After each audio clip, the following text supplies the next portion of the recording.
ديما كي تبقى تشرو سياره من سوق استعانوا بميكانيسيان يراقب لكم المحرك تاعها، وايضا طولي يراقب الحاله تاع السياره من برا ولا طول تاعها. شوفوا هذا المحرك كيفاش يبان لاباس عليه صح. شوف كي ندوس على دواسه الوقود وشوفوا الحس اللي يديروا.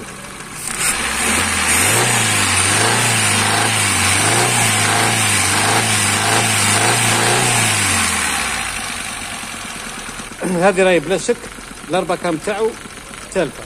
درك نفتحوا الكاز ونشوف.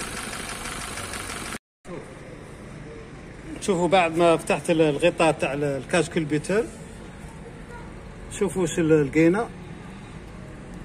هذا ما فيهاش البولون دريكراج لهنا كما راكم تشوفوا.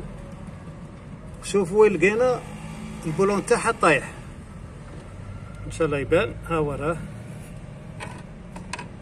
شوف. اسمح لي خليني ندير الزوم عليه. هاو تحت طايح، هزو بالذكيره، راح نهزو بالذكيره. ها وراه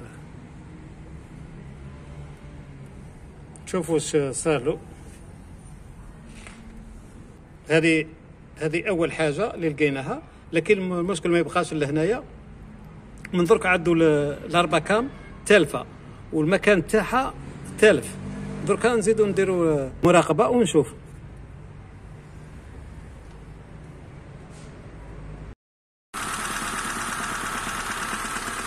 كما تلاحظوا انا ركبنا كلش، دركا نكسيلورو ونشوف.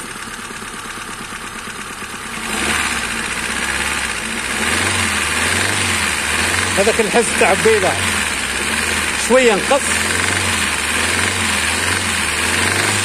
لكن التشخيص تاعي كما قلت لكم الاربع كام هي اللي راهي تدير في المشكل هذا.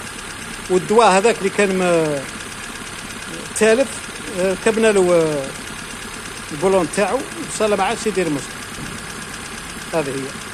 ديما كي تروحوا للسوق باش تشرو رونفلو شويه الموتور، لازم ترونفلوه وتشوفوا وتسمعوه، وايضا تشوفوا من خلف السياره هل كاين بخار ابيض تاع زيت او لا.